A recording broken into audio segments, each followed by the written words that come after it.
What's good, y'all? Grand Rising. Um, Real quick, I want to talk about Morant. Um, there's a lot of people that have chimed in, a lot of people who have their opinion about how he handled that situation. Uh, when I say the situation, I mean the situation with the 17-year-old. People got things to say about how he handled the situation with his mom, when his mom called him about some, I don't know, people tripping at the mall and he flipped out. Um, and just also just him showing the gun in that club.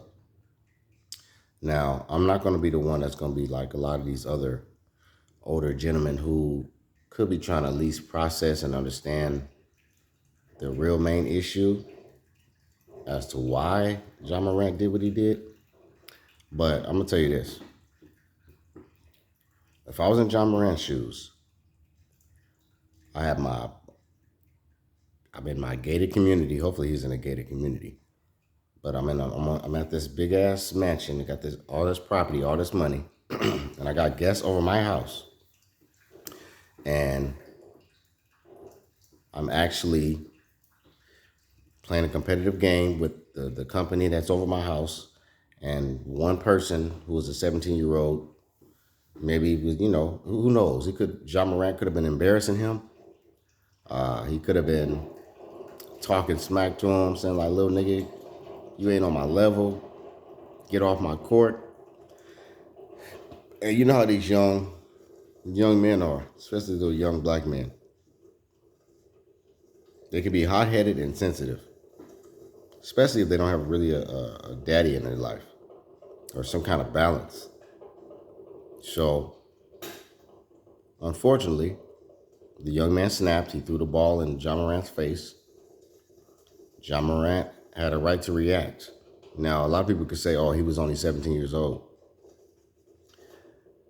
If you're a young black man in America and you commit a crime that's serious enough, you're not going to the juvenile center. You're going to the state jail or the state prison.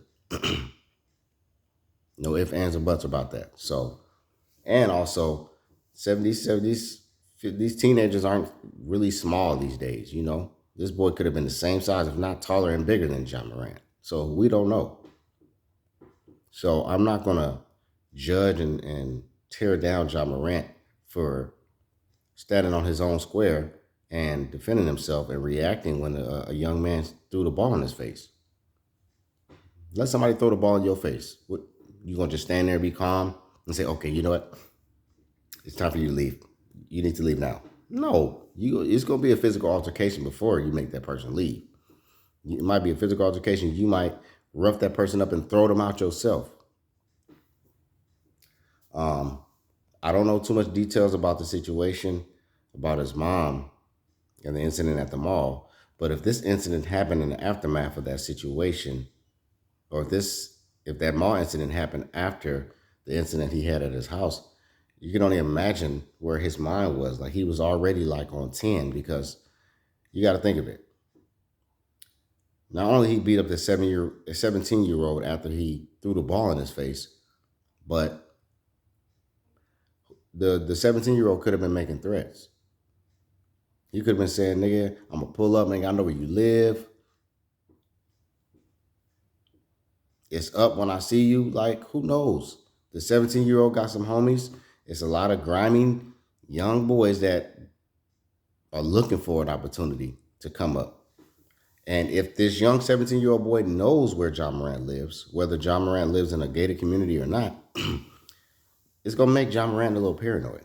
It's going to make him want to have his gun on him. I'm not judging him. I'm not knocking him for having a gun. I can knock him for showing his gun on camera. That wasn't a wise thing to do, but he's a young man. He has that young mentality.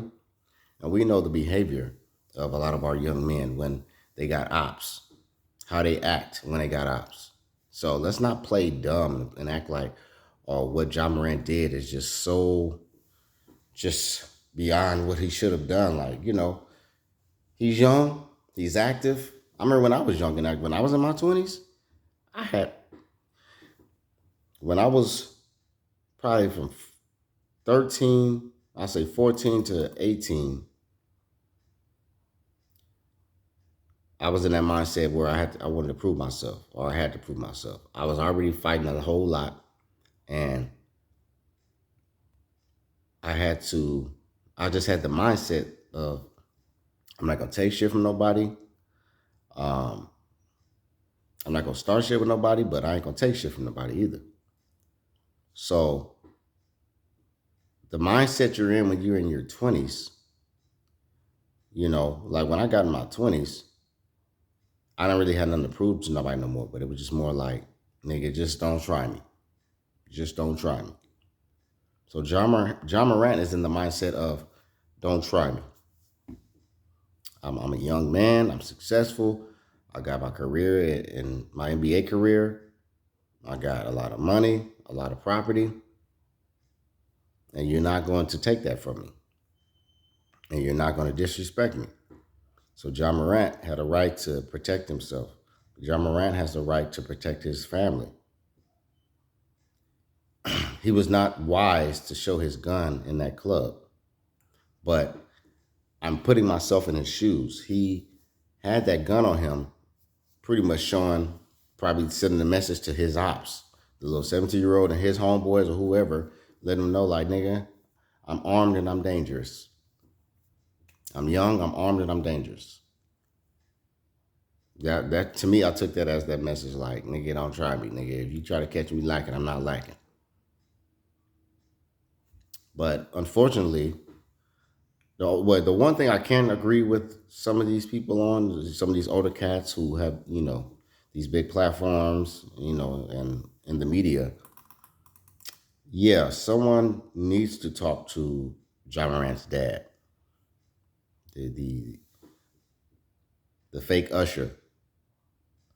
I think his dad has been spending too much time, trying to look fly, always coming to games with shades on, got his drink in his hand.